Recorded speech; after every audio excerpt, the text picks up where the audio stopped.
Right now, in the world you live in, you can say what you want, travel where you want, read what you want, believe what you want. None of that would exist. Not if he had won. World War II ended in 1945 with the defeat of Nazi Germany, but the margin was closer than most people realize. There were at least four moments, four specific decisions, where history could have tilted the other way. And if it had, everything you know about the modern world disappears. So let's find out exactly what that world looks like. But first, you need to understand something. The first question isn't what would happen if Hitler won. The first question is how close did he actually come? Stick with me, because the answer is going to disturb you. By the summer of 1940, Adolf Hitler had achieved something no European conqueror since Napoleon had managed. He controlled almost all of continental Europe. France had fallen in just 6 weeks. The Netherlands, Belgium, Denmark, Norway, all gone. Poland had been divided. Czechoslovakia absorbed. Austria annexed years before. The British Expeditionary Force had been chased off the continent at Dunkirk, abandoning almost all of their equipment on the beach.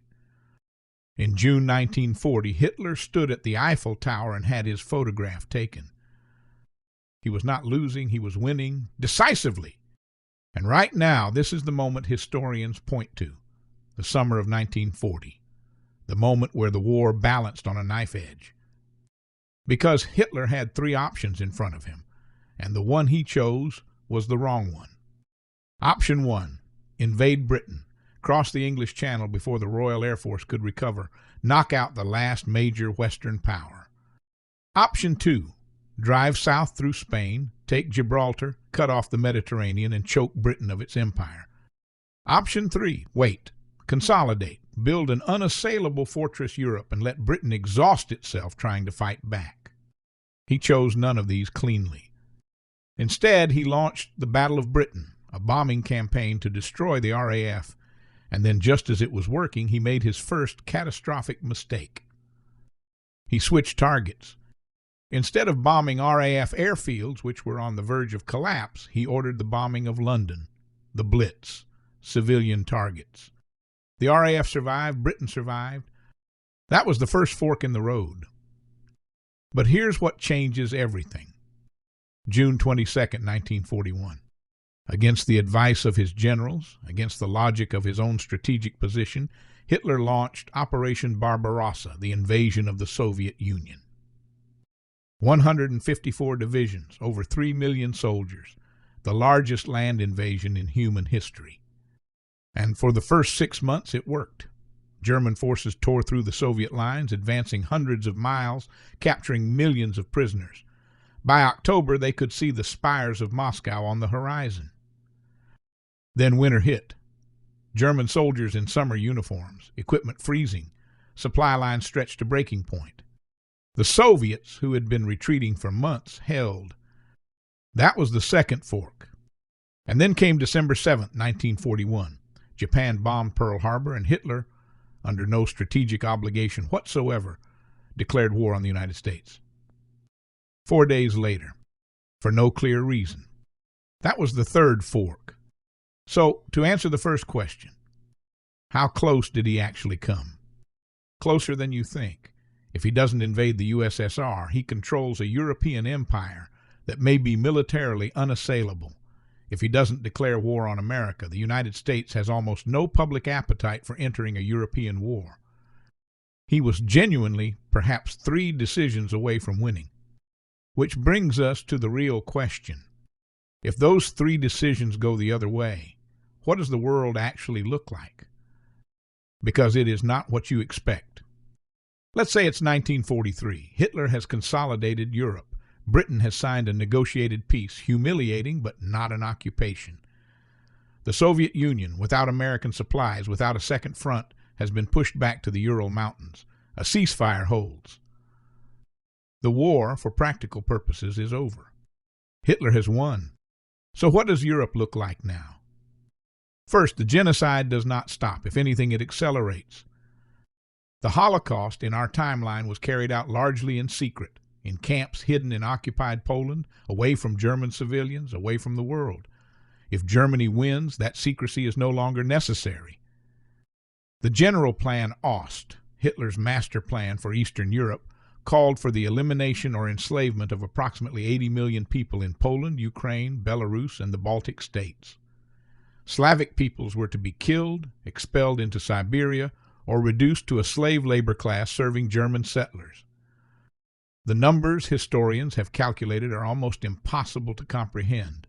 A victorious Nazi Germany implementing its plans over 2 decades would likely have killed more people than died in the entire Second World War. In the West, things look different on the surface. France exists, but as a puppet state. Its government collaborates, its resources flow to Berlin, its Jewish population, those who remained, are gone. The Netherlands, Belgium, Denmark, all nominally independent, all controlled. And what about the ordinary German citizen? Here is where it gets complicated. For many Germans, not all but many, life in a victorious Reich actually looks comfortable for a while. The economy, which had been turbocharged by war production, now shifts to a peacetime plunder economy. Wealth extracted from occupied Europe floods in. The Autobahn expands. Albert Speer begins rebuilding Berlin into Germania, a vast marble-clad capital designed to make every visitor feel small, a 1,000-year city for a 1,000-year empire. There is food, there is order, there is, for those who fit the approved category of German, a kind of prosperity. And the propaganda ensures that almost no one asks where it came from. But here's the question that should be keeping you awake right now. What happens to America? Because America did not get bombed. America did not get invaded. America is still there, 3,000 miles away, watching a Nazi Europe consolidate its power. What does America do? This is the part most people don't think about. In our timeline, America entered the war after Pearl Harbor, and even then the American public had been deeply reluctant. The isolationist movement was powerful. Millions of Americans believed the war in Europe was not their problem. Now imagine, Pearl Harbor doesn't happen, or Japan, seeing Germany's victory, negotiates differently. America never has its moment of national outrage that pulls it into the war. Germany has won in Europe. Japan controls much of Asia and the Pacific. The United States is, for the first time in its history, genuinely surrounded by hostile great powers. So what does America do? Historians are divided, but the most likely outcome is this. America enters a Cold War with the Reich, not a shooting war, not immediately, but a desperate, paranoid standoff. The United States would almost certainly accelerate its nuclear program. The Manhattan Project, which in our timeline was motivated partly by fear that Germany was developing the bomb, would become the single most urgent national security priority in American history. And Germany, knowing this, would be racing to build one too. Because here is the terrifying part. Nazi Germany actually had a significant head start in nuclear physics. Before the war, Germany was the world leader in theoretical physics. Then Hitler purged the universities because most of the best physicists were Jewish. Einstein, Fermi, Szilard, Teller, Oppenheimer's mentors, gone, fled to America. In a Nazi victory world, those scientists are still in American laboratories. Germany, meanwhile, has to start over with what it has left. So the first nuclear weapons almost certainly belong to the United States. And that changes everything. Because now you have a scenario that looks disturbingly familiar. A world divided between 2 superpowers, one democratic, one totalitarian, both armed with weapons capable of ending civilization, both spending enormous resources to undermine the other, both fighting proxy conflicts in South America, Africa, Asia. A Cold War, but colder and darker, which leads to the question that historians argue about the most. Would the Reich eventually collapse on its own? Because empires do collapse, and Nazi Germany had structural weaknesses that its own leadership could barely hold together even while winning. So is there any version of this where the Reich falls from within, without a war, without the bomb? There is a school of thought, popular in some academic circles, that argues a victorious Nazi Germany would collapse within a generation. The argument goes like this. The Nazi economy was fundamentally broken. It was not a peacetime economy. It was a war economy that required constant conquest to sustain itself. The Reich funded itself through plunder, through stealing the assets of Jewish families, through looting occupied nations, through slave labor. Remove the war, remove the conquest, and the economic engine starts to seize. By the early 1940s, Germany was already running chronic deficits. Inflation was being suppressed artificially. Consumer goods were rationed. The standard of living for ordinary Germans was lower than it appeared. In a world without victory, these pressures would eventually explode. And then there's the question of succession. Hitler was, by the early 1940s, increasingly unwell. He was addicted to amphetamines and barbiturates. His personal physician, Dr. Theodor Morell, was injecting him with a cocktail of drugs that by later accounts included methamphetamine. His decision-making was erratic. His rages were increasingly disconnected from strategic reality. When Hitler died, and in a victorious scenario, let's say he lives until the mid-1950s, who takes over? The answer is nobody agrees, and that is the problem. The Nazi hierarchy was not a government. It was a collection of competing fiefdoms, Himmler's SS, Göring's Luftwaffe, Goebbels' propaganda empire, Bormann's party apparatus, all jostling for position, all loyal primarily to Hitler personally and to each other not at all. Historians call this polycratic chaos.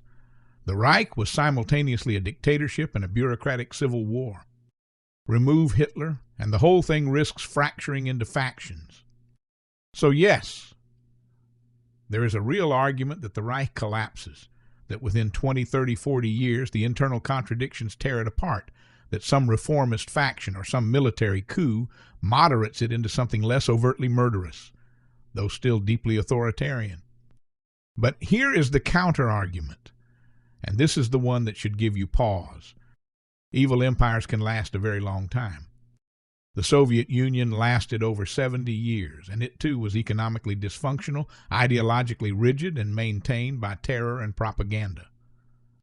North Korea, by every economic metric, should have collapsed decades ago. It has not. Totalitarian systems are very good at one specific thing, controlling information. If nobody inside the Reich knows there is an alternative, if the propaganda is total, if the education is controlled from birth, if the borders are closed, then the economic misery can be managed, blamed on enemies, on Jews in hiding, on American aggression, on saboteurs. A generation born inside that system does not know what they're missing. And that is the darkest answer. Not that the Reich collapses dramatically in flames, but that it endures, grinds on, grows quieter and more efficient at oppression, and that the people living inside it, after 2 or 3 generations, simply cannot imagine anything different. Let's take a step back from the geopolitics, from the Cold Wars and the economics and the succession crises, and let's talk about what doesn't exist in this world, because this is the part that is hardest to quantify and perhaps the most important. The world you live in right now was largely shaped by the post-war settlement, the United Nations, the Universal Declaration of Human Rights, adopted in 1948, the Nuremberg trials, which established for the first time that following orders is not a defense for atrocity, the Marshall Plan, which rebuilt Europe not as a punished territory, but as a partner. All of that came directly from the experience of confronting Nazism and deciding collectively never again. None of it exists in a Hitler victory world. The concept of universal human rights, rights that belong to every person regardless of race, religion, gender, or nationality, is a product of the Allied victory. It was codified specifically in response to what the Nazis did. In a world where the Nazis won, that codification never happens. The alternative framework that some people are categorically worth less than others becomes normalized, institutional, taught in schools. Think about what that does to the scientific community, to medicine, to psychology. Nazi science, which was not science at all, but ideology dressed as science, would have gone unchallenged. The eugenics programs that in our world were discredited and abandoned after the war continue. Expand. Think about what it does to culture. The books burned in 1933, Hemingway, Freud, Einstein, Marx, Jack London, stay burned. Jazz is illegal. Abstract art is degenerate. The entire intellectual tradition of the 20th century, the one that produced your movies, your music, your literature, is simply absent. And the people. Let's not lose sight of the people. The Holocaust killed approximately 6 million Jews. The General Plan Ost, if fully implemented, targeted 80 million more. Historians estimate that a victorious Nazi Germany over the following 2 decades might have killed, deliberately, systematically, somewhere between 20 and 30 million additional people. That is the Cold War that was won before it started. Not by weapons, by the soldiers who crossed the beaches at Normandy, by the Soviet soldiers who froze at Stalingrad, by the pilots of the Battle of Britain, by the code breakers at Bletchley Park, whose work shortened the war by an estimated 2 years. By the decision made by enough people at enough critical moments to keep fighting. So what if Hitler had won? The world is darker, poorer, smaller, more afraid. The freedoms you take for granted, the ability to speak, to travel, to believe, to exist, are not guaranteed by history. They are not inevitable. They were fought for at enormous cost by people who had every reason to give up and didn't. That is not a comfortable answer, but it is an honest one. And now, here is the question I am going to leave you with, because this is the part historians almost never talk about. Hitler didn't rise to power in a vacuum. He rose from a democracy. He was voted into a coalition. He was appointed chancellor legally. He used the tools of a democratic system to dismantle that system from within. And the conditions that produced him, economic collapse, national humiliation, a population hungry for simple answers to complicated problems, a media environment that rewarded outrage over truth, those conditions are not unique to Germany in 1933. They are a recipe, not a historical artifact. So the real question, the one worth sitting with, is not what if Hitler had won World War II. The real question is, what would it take for something like him to rise again? And how confident are you that the answer is impossible?